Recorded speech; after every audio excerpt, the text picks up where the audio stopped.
This is the Real Estate Foundation, your show for massive action with proven results. Raise your life and your legacy with real estate.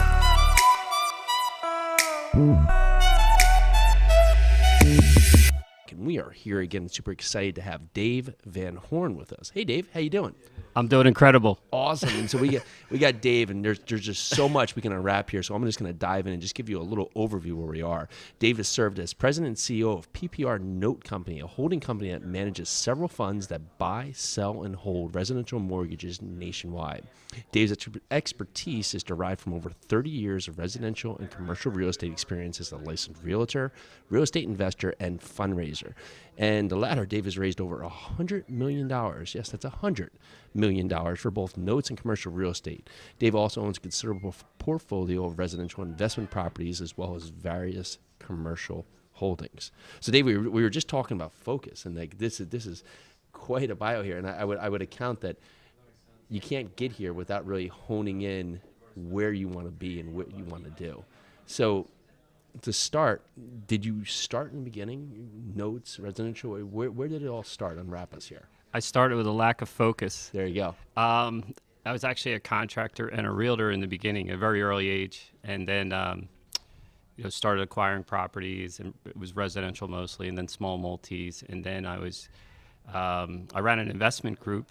In the beginning, I was a loner. I did everything myself.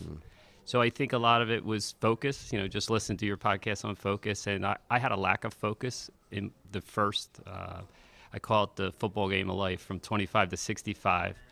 And I guess from 25 to 45, I lacked focus. And as I got older, I honed in on more focus. So when you read my bio, it's like a bio of a lack of focus. Yeah. And what I realize is that the sooner you know yourself and know what you're good at and know what you obviously focus on, and then you can really exponentially, catapult things and 10x them, and the Grant Cardone model, right? Yeah. But it's hard to do that when you're starting out and you're young. You don't know what you want to do yet. You don't know. You go to college. I got out of college. I couldn't get a job, right? Mm-hmm. So, and how many of us are doing what we went to school for? And probably a small percentage end up doing that. So you end up, trying. It's trial and error, right? You're going out and you're trying this and you're trying that and you're trying this and trying that. And I was a contractor for a while, and I had gotten hurt, but my oldest son still does that business, 28 years, painting contractor. So I was that in the beginning, and I think that was the first time I was introduced to multifamily. I know I'm, obviously on a multifamily conversation, and you don't realize what you learn when you're younger sometimes. Mm-hmm. I was working for owners of small multis where, my friend's father had 50-something units, and then I did contracting work for up to 600 units, right? So you quickly see the differences in how they run these places, even though I'm on the outside looking in as the contractor or as the subcontractor, and you can see the efficiencies. And then being a realtor, I started in real estate at age 26, bought my first property at 29. This is like in 1989, right? So, but you learned a lot about finance, and you saw, I remember buying my first 6-unit building. And I realized all the extra, I don't want to say aggravation, all the extra things that were different about it than 1 to 4 family residential, right? Mm-hmm. And then you see the gap between 4 units and, say, 75, 100 units where the financing shifts, right? You don't have to personally sign. The loans may not recast the same way, or, there's big differences there with scale. And then the beauty of the scale is on-site management, on-site maintenance, and things like that you can get an economy of scale going. So in later years, in the beginning I was a loner, and then later I started networking, and I actually started my own networking group. And as my group grew, it actually grew to 5 states, 6 cities, from Baltimore to New York, and I had 8,000 people in my database. Look at that. Well, people would come to my meetings and say, hey, I want to pitch my multifamily deal or whatever. And that's kind of what started for me. I was just getting ready to do large multifamily, and a guy came and said, will you do mobile home parks? And we did. We started raising capital for mobile home parks, storage centers for a company in New Jersey, and we raised. We bought like $32 million. We raised about $8 million. This is years ago. I've been syndicating over 20 years, and that experience of putting investors on a limo bus in Grand Rapids, Michigan, and riding around mobile home parks, that's an experience, trust me. I'm sure it is. But you get to, I learned to raise capital, raising it for someone else, which was a good experience for what I later ended up doing and focusing on today, which is obviously a different business.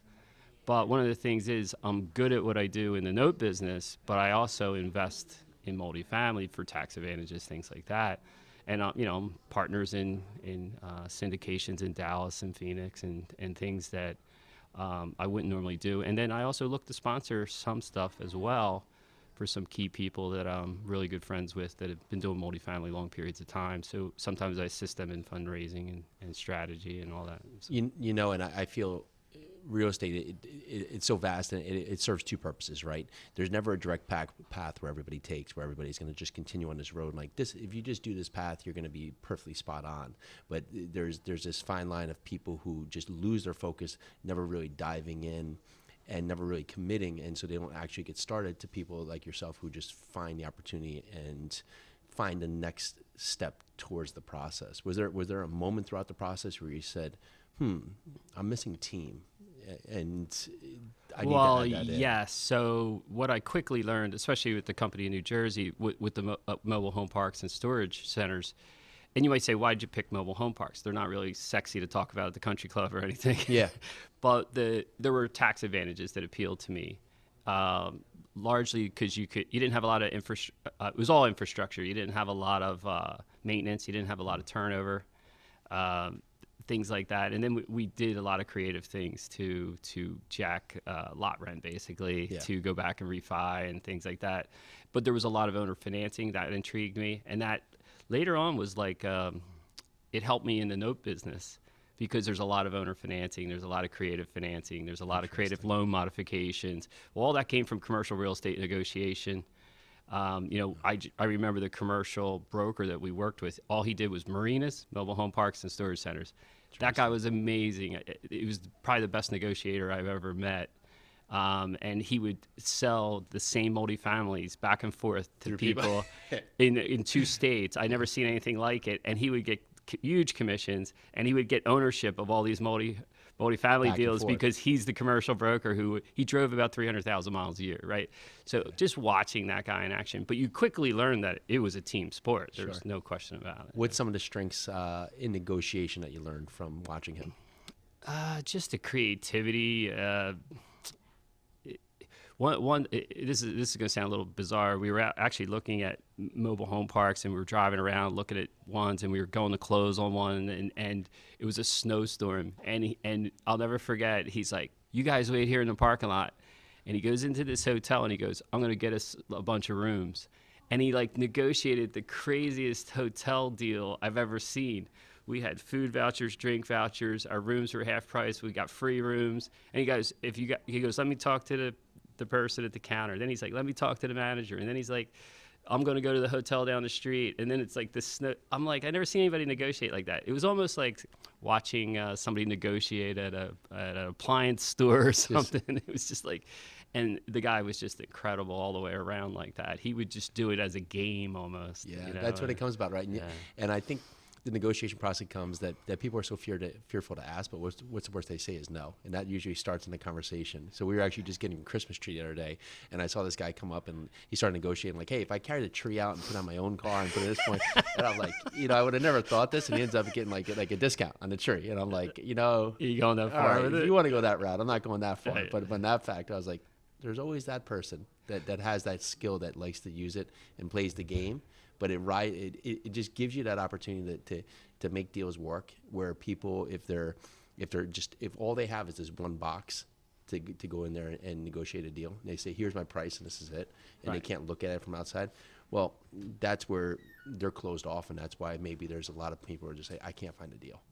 Well, it's funny, if you asked me today, would I do mobile home parks or multifamily, I would actually lean to multifamily. And here's why. So there's the advantages, the disadvantage. Mm-hmm. So with mobile homes, there's a ton of owner financing. You have to be able to have a lot of capital. And that's why it's so creative, because you would go in and find the hot buttons of the seller, and you knew they had a limited audience because they couldn't really get a lot of bank financing. There's not a lot, Clayton Homes or somebody, but there's not a lot of that, and it's strict. And so there's a second mortgage, for example, in like every deal. There's multiple layers of financing. We were involved in taking over a subject to deal from GMAC, and then subordinate financing, all this creative stuff. And you really had to get creative to get some of those larger deals done. And then it's how much capital can you raise and all that stuff. So you're always under the gun a little bit. The funny part is, for the note business, that prepped me for that, because in the note business, I got to fund in 2 days to 2 weeks, sometimes 30 days at most. Multifamily, you might have 60 to 90 days. Sure. That's like all the time in the world to me now, but back then that actually prepped me to, and today we have capital call lists, and I learned capital call lists from my multifamily days, because a lot of guys, I watch the multifamily folks struggle raising capital sometimes, but they don't think about having the money list is more important than your buyer's list or whatever. And it's because you want this money list that you can go to. So my theory is raise capital all the time, whether you have a deal or not, and basically build your list. And then as you need capital, you draw down on that list. Or you could even get some subscribers into your placement and even pay a money market rate or something to keep people basically in the game till you find your next project or whatever. See, and it's like thinking outside the box that way. That keeps you in the game, and there's that common thrown thing around that if you find a good deal, the money will come. Well, sure, okay, you find a good deal, yes, possibly, but do you have the time to find the money? And that's usually where you get stuck. And I don't like being in a position where I have to come and like, I need your money. That's never a good approach as a person, like for the investor. That's why raising money all the time and just talking about opportunities, then you go in there and you can do a raise in a day or two because you've already done the homework. And it's more that we're seeing syndication, multifamily really just blow up out there.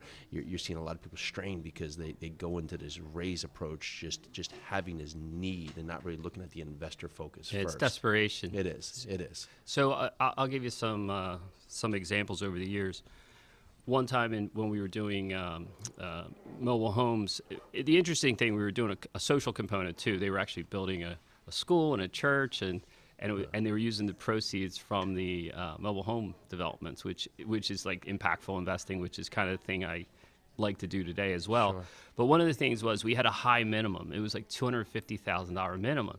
And then investors had to do all this creative stuff. They'd form an entity to get the 250 to come in, and all. It just created complexity. And then what I learned over the years was, well, how do I cater to the investor? It's not about what I need, right? So maybe I lower my minimums, or here's what's funny. Today, I cap investors at $1 million per EIN number. And people go, well, why would you do that? Well, I'm doing it for a couple reasons. I don't want a family office to control my syndication. Sure. I also don't want someone to invest too much money with me. It's not in their best interest, right? Maybe they should look at some other other alternative investments as well. And today I even run an alternative investment group to add value to my investor base, right? So today I have well over 1,000 accredited investors in my network, and how can I add value to them? How can I have events for them? How can I bring in advisors for them? How do I, and then it's like an invite-only type group that I run. I guess I've been running that about 5 years, and the beauty of that is we're all in the same boat. I'm an investor as well.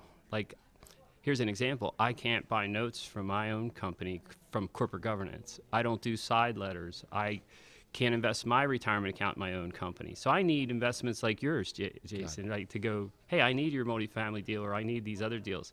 Plus, my investor base has tax advantage, or short-term, mid-term, long-term investments, right? Like, your investment is longer-term with tax advantages. Correct. But there might be a hard money fund that's shorter-term. My note funds are from 60 days, and they're liquid all the way out to 3 years.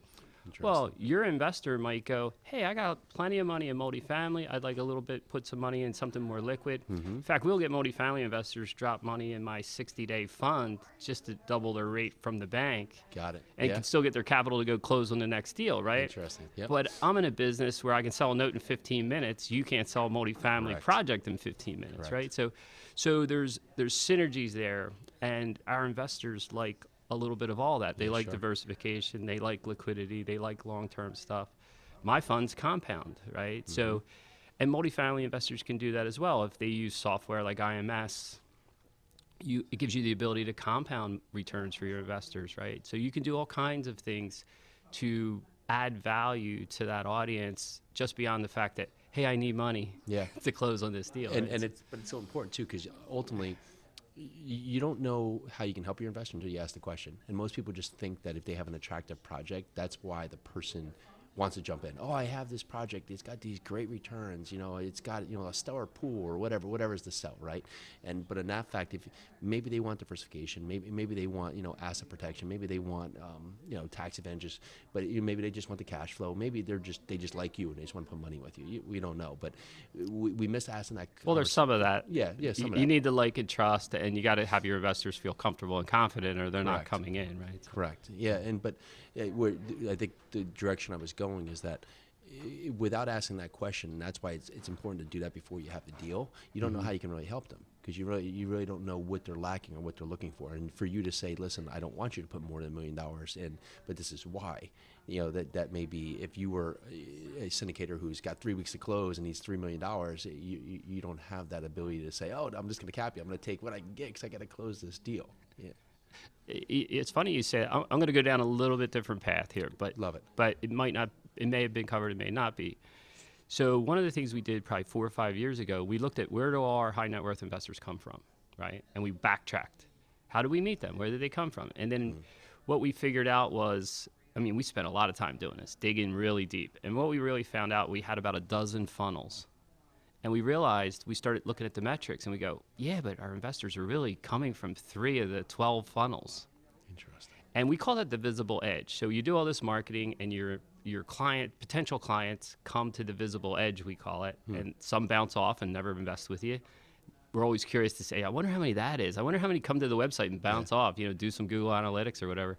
And then how many come to the website and what do they do on the website? Because a lot of our clients come through a website or phone, and then a lot of them come through places like Bigger Pockets or podcasts and things like that.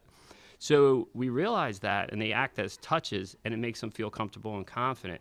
But then what we quickly realized is we have 3 levels of service. We have somebody that just needs more information, or they're looking for a transaction. They're coming to me to buy a note or something.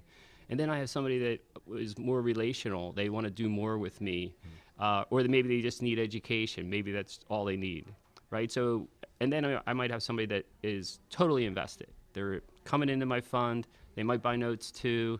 They drink the Kool-Aid. They say Dave's a good guy. They spread the word. They tell everyone. They send us referrals. Well, that's my ideal client, right? Sure. So obviously it's like, how do I get more ideal clients? How do I pull people? I hate to say pull them through the funnel, but that's kind of what it is, right?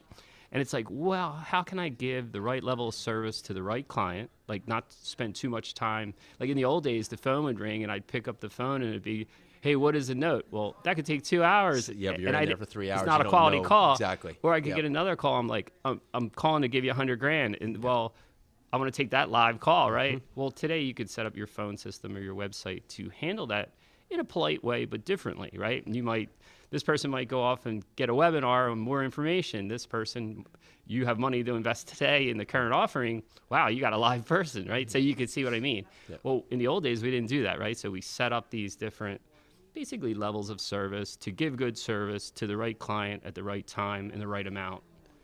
That was good for them and good for us. And then, I used to spend, believe it or not, about 80% of my time with trying to get new business, all these Yahoos and all this stuff. And I'm like, no, let me flip-flop that. I took some Jeffrey Gitomer, sales stuff. And I was like, no, spend 80% of your budget on the people that are your, good cheerleaders, so to speak. And, hey, let me spend it on my elite group and, flip-flop that. And it's worked really well. And then now how do I add more value to them? So today we'll throw – what's cool about doing events for your high net worth or Q&As or shooting videos of that, because my audience is national, it's not local. But the beauty of that is it's community. And it's really neat when you can offer other things to them to help them build their wealth, just like I'm trying to build my wealth. Yeah. I need to look for other investments, right? I need tax advantages and things like that. I need real estate investments. I'm a passive guy at my age today, more so than I am super active. But I'm very active in my one business, do very well, but I'm always looking for other alternatives, other types of things. So we all have the same needs, and if you can find a way to provide value to that group, it'll come to you exponentially, because like I don't worry about people that come to my group going, well, what if somebody else is yeah, I want to help elevate their business too. I want to help elevate your business, you know. So it's a great way to look at it differently, like an abundance mindset instead of scarcity. And there's plenty of investment dollars out there. How do we share in that and create that synergy that benefits everybody? It's a better approach, I think, than a lot of people are like, I need money for my deal, and it's like a zero-sum game mentality, where People, that's to the point where today's social media experience kind of warrants that, where everybody's just on to the next so quickly. But if you can create that tribe and create that, just manifest that energy where people feel that you're there to look out for them, right? And sometimes that comes with you telling them guidance that's outside of what you're doing. And that's very important because they then understand that you're not just solely seeking your need, right? It has nothing to do about you. You're helping guide them. You're helping guide them in there. So, and I like to use this thing. There's this book called Story Brand, is that we all want to think of us as Luke Skywalker, but honestly, we're Yoda. And we're Yoda guiding Luke along that galaxy, because all the investors are Luke and Luke Skywalker, because they're the ones who are the heroes, because they're the ones out there in their own persona. I'm not Luke Skywalker, and if I come to the table and say, hey, I'm Luke Skywalker with this super deal, they're gonna shut their ears off, because it gets back to their human nature of it's not helping me eat, sleep, or live. So ideally, I don't know what you need here, but if I'm Yoda, I can help you along that approach. Right. And so you mentioned one thing that you started focusing on where all your good energy is, right? With the investors who are dialed in. You're not spending the 2 hours explaining a note where you really don't go on that path. You had 3 funnels that really stood out to you, that were your core competency, I guess, when you did your data set right there. What did you find? What was the aha moment when you found those 3 funnels? Where were they? Well, the biggest thing for me is I'm only good at one thing. Yeah. Okay. And it took me a while to figure that out. And then I'm good at raising capital. That's my number one thing, no matter what it's for. So if you want to make me do process, I'm the last guy in the world, right? So it's just like, and I'm a visionary. I'm more of a CEO than a COO. But it took me a long time to figure that out, because I tried to do everything and all that. But and it's similar with Guilty. I think the other thing with the funnel thing is I figured out the value of the transparency too. Like, transparency is a big thing. So if you can lift your kimono, show more of your project, show more of, like, I invite you into my company and you can see everything. Open your doors to your business somehow. I think that's powerful too. Just like we were doing with flying investors to a limo to show them around to, whether it's apartment complexes or whatever, it does it, same thing, right? Yep. So it's that transparency, it's the accounting transparency, it's the reporting, staying in touch, the communication's a big piece. I think that goes a long way. But just opening your doors and inviting people in. Many a times I've had an investor say, can I meet other investors that are involved in your opportunity already? Because I guess, I don't know, people like the herd effect, or they want to know other people who have had success with you. Yeah. So it's, but by doing some events or Q&A, you can invite other investors. Look, I can't give out names and numbers. We're a private offering, but I can, invite you to an event I host a couple times a year, and you can meet plenty of our investors there. So it opens up the, it just takes down, it relaxes everybody. Yes, and maybe they'll come in and see your office or go visit a complex or whatever that is, and then go to one of your events that evening and then fly back to Aspen or wherever they're from, right? Yeah. So I think that type of approach is phenomenal to solve both, right? Like, how do I solve their needs and my needs? And have you surveyed your clients? We're big on that right now. Like, I gotta watch how I say this, but nobody likes to survey, me especially. Like, do you want to do a survey from the cable company? No, it's like that same thing. I just got down the phone yesterday. Click one if you want to do a survey. It's so annoying, right? But what I do is I like to survey my clients without them knowing I'm surveying them. So I'll bury questions along the paths of things, whether there's an application process or something like that. There might be one question or 2 questions that are really pulling in a survey for us of what are our clients, how do we serve them best? What do they really need? Who is my ideal client? What are they really looking for? What is their, what kind of investor are you? That's a perfect example. Are you passive? Are you active? Are you high net worth? Are you a high income earner? Because I quickly learned that not all accredited investors are created equal. Some are entrepreneurial. They sold a business. They And then other people are high income earning, engineer or something. Well, they have completely different needs than somebody who just sold a business that was an entrepreneur, right? They're night and day folks. So if you don't know that and you don't know who your ideal client is for your base, then sometimes we're swimming in the wrong pond and we're trying to swim upstream and we're like, why is this such a struggle? And I think there's not shortcuts, investor hacks maybe. Yeah. I don't know what you would call that, but there's easier ways to do things when you do that process of what I was describing, figuring out your visible edge, figuring out where your clients come from, where they bounce off, how do you serve their needs, how do you add more value to your ideal client. I call it the shared values approach, because your ideal client should have the same values you do, the same core values, that kind of thing. I agree. And if there's an investor who has the serve first mentality in mind, has that all set up, and you're saying, I'm just on the outside starting, and looking at what you've done, you've created this huge database, which just seems absolutely staggering to them. If you were to talk to them, or even yourself when you're first starting out, these are a few steps you should take today to start building your framework. What would you suggest? It's funny, when I first started raising capital, I didn't have any capital, right? I had an MLS system and I was a contractor, but I didn't have any capital, right? Yeah. I started buying houses with credit cards, literally. Get out. So, you need all three pieces, right? You need capital, you need supplier product, and then you need a way to scale, right? How many could you handle if they were free? If the multifamily complexes were free, how many could you manage, right? Yeah. So it's those kinds of questions. But in the beginning, it's hard to how did I scale it up? At first it was who did I know, right? And I've friends, family, all that. And then it became I tapped out my network. So Jason, I'm going to hit your network, right? Yeah. You have a 30-year network or 20-year network of people you know. I'm going to bring my opportunity to your network. And we and trust each other. And that's another way to expand. But the best expansion is when it's not who you know, it's who knows you. And for me, that was probably after things like Bigger Pockets and podcasts, because now I don't know most of my investors personally. Yeah, they may feel like they know me through my writing or they feel like they know you through your podcast. So find a medium that works for you, whether it's you're a writer, that kind of thing. And we're getting a countdown here to 5 minute countdown. Yeah, they're giving me the hook. They're giving me the hook. I told them we're going 97 minutes. They said okay. But the good news is, find a medium that works for you. Whether it's video, audio, whatever that is, and then that all of a sudden people know who you are, and then they realize, hey, you're a stand-up guy, and you're very transparent, and you're successful, and you have good projects, and you have a good team. And I remember even in mobile home parks when we first started out, we had never done them before.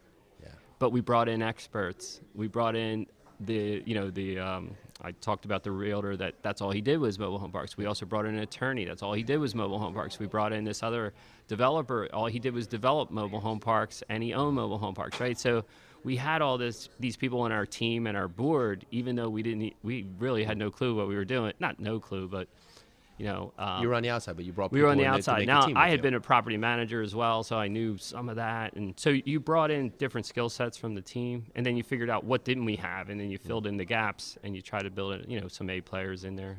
How do you continue to or what would be one thing that stands out in your mind if you're looking at your entire career, why so many people drop out and can't create a career that they're missing or they're lacking?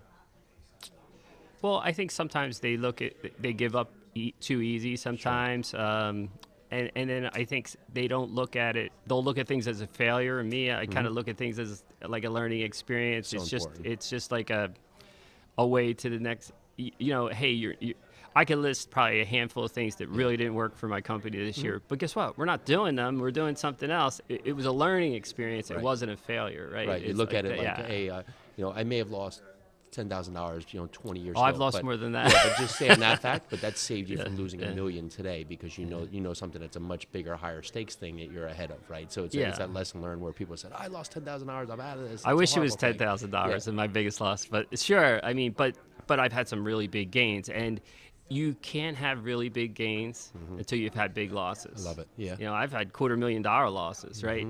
But I'm also building $1 billion company. Yeah. Well, you can't get to $1 billion if you didn't lose $250,000 somewhere. Someone's It's just looking not at- going to happen. No, it's not. And if you're looking at that capacity to do $1 million, $1 billion, get $1 billion company right there, what is that next step? Where are you going now that's going to allow you to do that? Where are you? It's the A players. It took me a while to figure this out too. That human capital is just as important or more important than capital. Sure. Yeah. And it's really until you really get the A players on the A team, you're not going to be able to move it. You're not going to be able to move the needle enough because it takes those key people that have the skill sets that you don't. And even my business now, I'm entering my 13th year. The business has outgrown me and the founders. Yeah. The skill sets required are much deeper than we have. We have to bring it in from outside. Yeah. Well, Dave, I super appreciate your time. For everybody who wants to connect more about you, learn more about you, connect more, learn about your company, your funds, what's the best way to connect? Best on our website, pprnoco.com, and always on Bigger Pockets, LinkedIn. We have a distressed mortgages group, answer questions all the time for folks. Yeah. Awesome. Yeah, And love the alternative investment meetup, they'll find there too? I have a group called Strategic Investor Alliance. You can go to that website. It is normally an invite-only type group, but sure. more than happy to, if you're accredited and you're interested, you can reach out to us. Awesome. Yeah. Dave, thank you so much for being on the show. Yeah, Appreciate your pleasure. time. Great. Awesome. Thank you. We get to Thanks. shake hands in person. I love the in-person formal part right here. All right, this is Jason with the Multifamily Foundation podcast. Thanks so much for checking us out at PodMax today, and be back shortly. Bye now. Awesome, man.